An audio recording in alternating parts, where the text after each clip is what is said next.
남해화학 하청업체 비정규직 해고자들이 다시 회사에서 근무할 수 있게 됐습니다. 해고 뒤 한 달여 만에 사측과 복직 협약을 체결한 건데 재발 방지를 위한 구체적인 대책은 없어 또다시 해고될 여지는 남아 있습니다. 윤석열 국민의힘 대선 후보가 오늘 전남 동북권을 방문했습니다. 광양항 활성화의 의지는 밝혔지만 전남 지역 의대 시설 문제에 대해서는 직접적인 언급을 피했습니다. 광주 한 장애인 학교에서 사회복무요원이 뇌병변 장애 학생을 지속적으로 폭행했다는 의혹이 제기됐습니다. 학부모는 학교 측이 폭행 사실을 알면서도 제대로 대응하지 않았다며 반발하고 있습니다. 폭발 사고로 3명이 숨진 여수산단 이일산업원화청 대표가 산업안전보건법 혐의로 입건됐습니다. 노동청은 사전 안전조치를 하지 않은 채 작업을 하다가 사고가 난 것으로 추정하고 있습니다. 여러분 안녕하십니까? 목요일 밤 여수 MBC 뉴스데스크입니다. 윤석열 국민의힘 대선 후보가 오늘 처음으로 전남 동북권을 방문했습니다. 윤 후보는 광양항의 경쟁력을 높이기 위해 항만과 배후단지 개발을 지원하겠다고 밝혔지만 전남 지역 의대 신설 문제 등에 대해서는 직접적인 언급을 피했습니다. 또 어제 전북에서의 극빈층 자유 발언에 이어 오늘은 민주화 운동 관련된 내용으로 연이은 망언 논란을 불러일으켰습니다. 문형철 기자입니다. 1박 2일 일정으로 호남 민심 잡기에 나선 윤석열 국민의힘 대선 후보는 광주 AI 데이터 센터를 방문하며 둘째 날 행보를 시작했습니다. 이어 순천으로 이동해 전남 선대위 출범식에 참석한 윤 후보는 선거에서 승리하고 국민의힘이 수권 정당으로 거듭나기 위해서는 무엇보다 호남의 지지가 필요하다고 호소했습니다. 호남인들의 마음의 문을 열기만 하면 저희는 전국 선거에서 대승할 것으로 확신합니다. 여수 광양 항만 공사를 방문해 해운 물류업체 관계자들과 간담회를 가진 윤 후보는 정부가 과거 투포트 정책을 추진했지만 광양항은 부산항보다 발전 속도가 느리고 국제 경쟁력도 떨어진다며 스마트 항만 구축과 배후단지 육성을 위해 노력하겠다고 밝혔습니다. 종합적인 이런 정책을 바탕으로 해서 광양항이 국제 경쟁력을 더욱 확보를 하고 이달 초 의대 신설이 아닌 분원 설치를 제안해 반발을 불러왔던 윤 후보는 의대 신설이 필요하다고 생각하냐는 질문에 치료에 불편함이 없도록 관심을 갖고 필요한 정책을 추진하겠다는 원론적인 입장만을 밝혔습니다. 한편 윤 후보의 실언 논란은 이번에도 이어졌습니다. 80년대 민주화 운동을 하신 분들도 많이 있지만 그 민주화 운동이 그야말로 어떤 자유민주주의 정신에 따라서 하는 민주화 운동이 아니고 어디 외국에서 수입해온 우리나라 밖에서 수입해온 그런 이념에 사로잡혀서 민주화 운동을 한 분들과 같은 길을 걸은 것이죠. 이에 대해 민주당은 민주화 인사를 탄압하던 공안검사의 그림자가 보인다며 사죄를 요구했고 정의당도 망언을 통한 노이즈 마케팅을 선거 전략으로 채택한 것이냐며 날선 비난을 쏟아냈습니다. MBC 뉴스 문형철입니다. 광주지방고용노동청이 폭발 사고로 3명이 숨진 여수산단 석유화학 제품 제조업체 이일산업 원화청 대표를 산업안전보건법 혐의로 입건했습니다. 지난 20일부터 현장에 근로감독관 등을 파견해 특별 감사를 하고 있는 노동청은 해당 사업장에서 폭발 화재를 예방하기 위한 사전 안전 조치를 하지 않은 채 작업을 하다가 사고가 난 것으로 추정하고 있습니다. 지난 13일 오후 1시 반쯤 여수산단 내 이일산업의 화학물질 저장 탱크에서 폭발과 함께 불이 나 하청업체 일용직 노동자 3명이 숨졌습니다. 주민 패싱과 법정 보호생물 출연 등 각종 논란을 빚어왔던 광양 세풍산단 송전탑 공사에 광양시가 공사 중지 명령을 내렸습니다. 광양시는 현장 인근에서 법정 보호종이 발견됐다며 환경평가협의서 내용에 따라 어제 한국전력공사에 공사 중지와 생태조사를 요청했습니다. 한전 측은 어제 환경단체와 주민들을 만나 전문가를 섭외해 합동 환경조사를 하기로 협의했다며 조만간 공사를 중단하겠다고 밝혔습니다. 남해화 하청업체 비정규직 해고자들이 오늘 사측과 복직 협약을 체결했습니다. 지난 11월 24일 기존 노동자 33명의 고용 승계를 거부하며 전원 해고한 이후 약 한 달 만입니다. 노동자들은 올해가 지나기 전에 겨우 가족의 품으로 돌아올 수 있었지만 앞으로 이런 일이 또 벌어질지도 모른다는 우려는 남아 있습니다. 조희원 기자가 취재했습니다. 우리는 지금 이 앞을 나갈 수가 없습니다. 이곳을 나가면은 저러지 못합니다. 나이가 50, 60이 됐는데 저희들이 나가서 뭘 하겠습니까? 그래서 이 공장을 지키고 있습니다. 지난 2019년 10월 남해화학 하청 비정규직 노동자 29명이 차가운 공장 휴게실에 스스로를 가뒀습니다. 51일간 이어진 길고 긴 노사 협상. 결국 노동자들은 가족들의 품으로 돌아왔습니다. 하지만 2년이 지난 지난달 24일 노동자 33명은 다시 해고의 칼바람을 맞았습니다. 왜 이렇게 우리 비정규직 노동자들은 항시 2년마다 이렇게 집단해고가 돼야 됩니다. 아침에 6시에 출근해서 밤 11시에 퇴근하면 자식들 얼굴도 보지 못합니다. 그런데 그 세월이 저희들에게 온 것은 고작 해고였습니다. 또다시 옥새 투쟁에 나선 노동자들. 해고자의 가족들은 눈물로 호소했고 노동자들은 서울로, 광주로 이야기를 할 수 있는 곳은 어디든지 쫓아갔습니다. 크리스마스 연휴를 하루 앞둔 오늘 민주노총은 1,500명 규모의 대규모 총력 투쟁 결의대회를 예고합니다. 결의대회를 8시간 앞둔 오늘 오전 7시 반. 마침내 노사 양측은 장장 16시간이 걸린 마지막 마라톤 협상 끝에 33명 전원 원직 복직에 잠정 합의했습니다. 힘든 일도 있었고 또 중간에 아프신 분도 계셨고 그러지만은 건강하게 집으로 돌아갈 수 있어서 그거 이상 기분 좋은 것이 없습니다. 하지만 잠정 합의 이후에도 합의안은 또 한 차례 무산될 위기를 겪었습니다. 남해화학과 하청업체인 창평물류는 오전 11시로 예정했던 합의서 체결장에 나타나지 않았습니다. 사측 대표로 나타난 건 직인도 없이 위임장만 들고 온 직원뿐이었습니다. 이건 예의가 아닌가 하기 싫으면 아예 하기 싫다고 하든지 완전히 갖고 농락하는 것도 아니고. 창평물류 측은 5시간이 지나서야 모습을 드러냈고 남해화학은 끝내 불참한 채 합의서가 체결됐습니다. 그래서 어쨌든 좋은 결과가 도출돼서 앞으로 상황에 잘 이끌어갈 수 있도록 최선을 다하도록 하겠습니다. 노동자들은 4년을 마음졸인 끝에 겨우 일할 권리를 얻어냈습니다. 하지만 이번 협약서에도 재발 방지를 위한 구체적인 대책은 담기지 않아 노동자들은 2년 뒤 또다시 해고의 벼랑 끝에 서야 할지도 모릅니다. MBC 뉴스 조희원입니다. 이런 가운데 정의당이 이번 남해화학 해고자 복직을 환영한다고 밝혔습니다. 정의당 전남도당은 오늘 성명서를 통해 해고 무효투쟁에 앞장선 노동자와 가족들에게 축하의 인사를 전하며 농협과 남해화학은 재발방지 대책을 마련해야 한다고 촉구했습니다. 또 당 차원에서도 근본적인 문제 해결을 위해 고용승계보장법을 제정하거나 최저가 이탈제에 따른 노동자들의 피해를 최소화하는 제도 등을 마련할 수 있도록 나서겠다고 약속했습니다. 광양시와 포스코그룹이 함께 진행하고 있는 취업 아카데미가 성과를 기록하고 있습니다.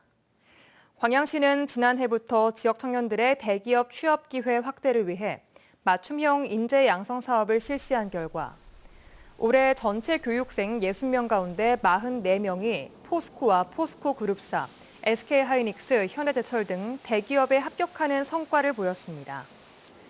시는 2차 전지 소재 분야와 관련 기업들의 유치를 통해 오는 2028년까지 1,590여 명의 고용 창출을 기대하고 있습니다. 여수 세계박람회장 디지털 갤러리에 눈썰 매장과 눈꽃 마을이 들어서 박람회장 활성화에 한 몫을 하고 있습니다. 여수 세계박람회 재단 측은 최근 여수 마이스협회와 함께 여수 엑스포 국제관 디지털 갤러리에 눈썰 매장과 눈꽃 마을을 조성해 내년 2월 28일까지 제1회 여수 엑스포 첫 번째 겨울 축제를 진행한다고 밝혔습니다.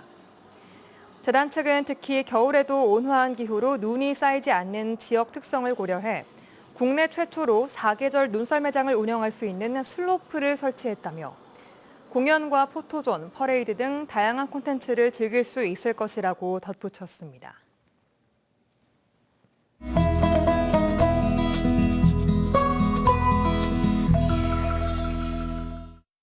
여수 MBC AI 내일의 날씨입니다. 오늘 전남 지역이 대체로 맑은 날씨를 보인 것과 달리 내일은 흐린 날씨가 이어지겠습니다. 모레부터는 아침 기온이 대부분 영하 5도 밑으로 떨어져 매우 추워지겠습니다. 지역별 상세 날씨와 기온 보시겠습니다. 여수가 4에서 11도, 순천이 0에서 13도, 광양은 2에서 13도, 고흥은 영하 1에서 12도의 기온 분포를 보이겠습니다. 내일 광주는 0에서 10도, 목포는 2에서 8도를 보이겠습니다. 내일 해상도 대체로 흐리겠습니다. 파도는 남해서부 앞바다에서 0.5에서 1.5m, 먼바다에서 1에서 4m로 일겠습니다. 일요일에는 눈 소식과 함께 영하 8도까지 아침 기온이 내려가면서 반짝 추위가 찾아오겠습니다. 기온이 크게 떨어진 뒤에는 당분간 아침 기온이 영하에 머물겠습니다. 지금까지 AI 날씨였습니다. 광주의 한 장애인 학교에서 사회복무요원이 뇌병변 장애 학생을 지속적으로 폭행했다는 의혹이 불거졌습니다. 학부모는 학교가 폭행 사실을 인지하고서도 즉각 피해자를 분리시키지 않고 가정 통보도 늦게 이루어졌다며 학교의 대응을 비판하고 있습니다. 우종훈 기자가 취재했습니다. 학생이 런닝머신을 자주 끄면 얼굴을 때리고 반에 돌아가 스스로 자해를 했다고 거짓말했다. 학생은 맞아야 말을 듣는다. 나 때문에 런닝머신 탈 때 외상 후 스트레스 장애가 온다. 맷집이 세져서 그런지 예전처럼 때려도 말을 안 듣는다.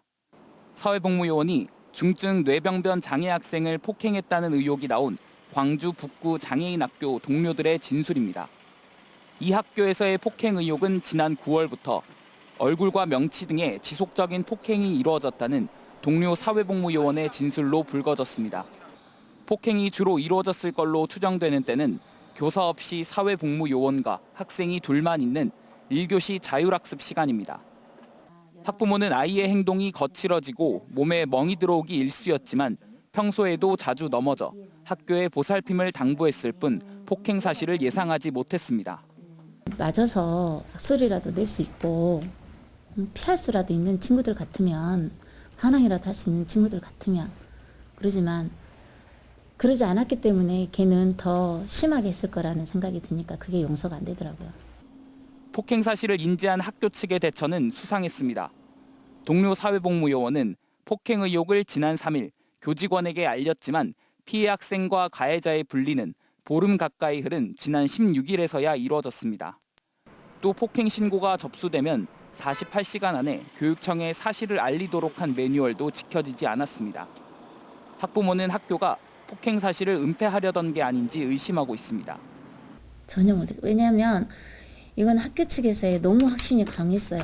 어머니 절대 저희 학교에서는 그럴 수가 없습니다. 그럴 시스템이 아닙니다. 어머니 아시잖아요. 공익 2명이 봐요, 어승이를. 학교 측은 취재에 응할 수 없다면서도 분리 조치가 늦은 이유가 폭행 의혹을 들은 교직원이 학교 측에 알리는 것이 늦어 인지하지 못했기 때문이라고 밝혔습니다. 가해자로 지목된 사회복무요원은 진술서 등을 통해 딱밤을 몇 대 때렸을 뿐 불거진 의혹은 오해이고 동료들의 한 말은 상상했던 것을 입 밖으로 낸 것뿐이라는 입장입니다. 사건을 접수한 경찰은 실제 폭행이 이루어졌는지 수사에 착수했고 교육청은 관련 자격이 없는 공익근무요원의 1:1 교육이 적절했는지 조사하고 있습니다. MBC 뉴스 우종훈입니다. 계속해서 희망 2022 나눔 캠페인에 성금을 보내주신 분들입니다. 서강기업 송영수 회장 300만 원, 사단법인 여수산단 건설업협의회 김경수 회장 외 회원사 일동 200만 원, 여수시 현수크레인 스카이 직원 일동 153만 원, IBK 기업은행 전남동부 미리내봉사 회원 일동 100만 원, 사단법인 여수국가산업단지 토목건축업 협의회 회원사 100만 원, 여수시 국동 서이스타일스 아파트 입주자 대표회의 60만 원, 중앙동 12통 통장외 주민일동 50만 원, 광양시 중마유치원 서정인 원장외 교직원 및 원화일동 40만 원, 고운군 도양읍 차경마을 주민일동 40만 원, 평화마을 주민일동 30만 원, 여수시 쌍봉동 부영 5차 아파트 주민자치회장 김태희 30만 원, 동문동 통장협의회 30만 원, 국동 서희스타일스 아파트 관리사무소 직원 일동 22만 원, 주삼동 통장협의회 21만 원, 충무동 통장협의회 20만 원, 광양시 진월면 방중마을 주민 일동 20만 원, 주민자치위원장 서무열외 16명 20만 원, 순천시 해룡면 구상마을 주민 일동 20만 원, 신흥마을 주민 일동 17만 원, 여수시 율촌면 월산이리 주민 일동 15만 원, 여수시 율촌면 송도마을 주민 일동 15만 원, 고운군 동일면 양화마을 주민 일동 12만 4천 원, 여수시 미평동 2통 정윤심 통장 및 주민 일동 10만 5천 원, 광양시 진월면 금동마을 주민 일동 10만 원, 순천시 황전면 금평마을 주민 일동 10만 원, 순천시 황전면 선변마을 주민 일동 10만 원, 여수시 돌산읍 세구지 5마을 주민 일동 10만 원, 진두마을 부녀회 10만 원, 소율마을 주민 일동 10만 원, 여수시 미평동 10통 강희순 통장 10만 원, 여수시 쌍봉동 39통장 서미숙외 주민 일동 10만 원, 40통장 김옥자외 주민 일동 10만 원, 52통장 박미영외 주민 일동 10만 원, 50통장 김정숙외 주민 일동 10만 원, 여수시 주삼동 고막마을 주민 일동 10만 원, 여수시 미평동 6통 박명옥 통장 및 주민 일동 8만 3천 원, 순천시 황전면 상평마을 주민 일동 7만 원, 학원마을 주민 일동 7만 원, 용림 2구마을 주민 일동 6만 원, 덕림마을 주민 일동 5만 4천 원, 여수시 쌍봉동 62통장 전경숙외 주민 일동 5만 원, 순천시 황전면 화평마을 주민 일동 5만 원, 덕계마을 주민 일동 3만 2천 원. 성금을 보내주신 분들께 감사드립니다. 희망 2022 나눔 캠페인은 1월 말까지 접수합니다. 낮술을 마시고 근무한 광양시 공무직에 중징계가 내려졌습니다. 광양시는 지난달 모 도서관 소속 공무직 A씨가 낮술을 마신 뒤 근무를 했다는 민원이 제기돼 진위 파악을 위한 감사를 실시한 결과 상당 부분이 사실로 확인됨에 따라 정직 1개월의 중징계 처분을 했다고 밝혔습니다. 한편 A씨의 일탈 행위는 지난달 4일 통합공무원노조 광양시 지부 게시판을 통해 처음 제기됐습니다. 17명의 확진자가 무더기로 발생한 여수 모 한증막 사우나가 방역수칙을 지키지 않은 것으로 드러났습니다. 여수시 보건소에 따르면 해당 업소는 QR코드 등의 방역 패스를 제대로 확인하지 않은 채 운영을 해왔고 업소 종사자 주 1회 진단검사 행정명령도 지키지 않았던 것으로 확인됐습니다. 방역당국은 추가 조사를 하는 한편 해당 업소의 과태료 처분 등의 행정 조치를 내릴 계획입니다. 공공임대아파트 분양 전환 제도의 문제점을 진단하고 입주민의 주거권 등을 보호하기 위한 제도 개선 토론회가 열렸습니다. 공공주택 특별법 개정안을 발의한 김회재 국회의원은 오늘 여수 상공회의소에서 공공임대아파트 분양 전환 시스템 개선을 위한 토론회를 열고 악의적 고분양가 산정을 묵인하는 현행 제도의 전면 개선이 필요하다며 토론회에서 나온 의견들을 법안에 적극 반영하겠다고 밝혔습니다.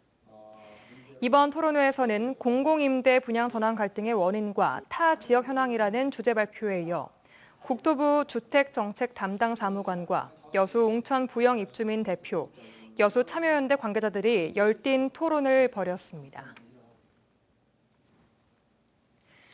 기아 타이거즈가 자유계약 선수 나성범의 영입을 공식 발표했습니다. 기아 타이거즈는 나성범과 계약 기간 6년, 계약 총액 150억 원에 계약했다고 발표했습니다. 계약 세부 내용은 계약금 60억, 연봉 총액 60억, 옵션 30억 등으로 4년 전 이대호 선수가 세운 역대 FA 최고액과 같은 수준입니다.